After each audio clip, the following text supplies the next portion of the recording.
Një banesë në qytetin verior të Shkodrës është përfshirë nga flakët në mbrëmjen e djeshme si pasojë së cilës kanë gjetur vdekjen babe Bi. Zjarri është shkaktuar si rezultati i shpërthimit të gazit. Dedi Luca, 60 vjeç dhe vajza e tij Silvana, vetëm 14 vjeç, janë gjetur të vdekur brenda në banesën e tyre.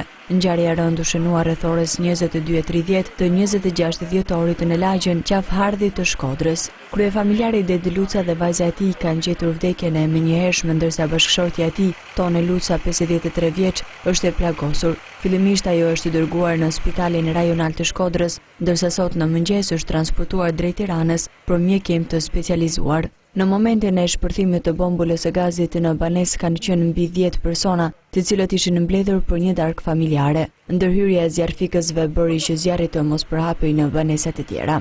Vetëm 3 javë më parë, si pasojë e shpërthimit të bombulës së gazit në banesën e familjes Qefalia, gjeti vdekjen kryefamiljari Ilir Qefalia, ndërsa u plagos rënd bashkëshortja dhe vajza e mitur.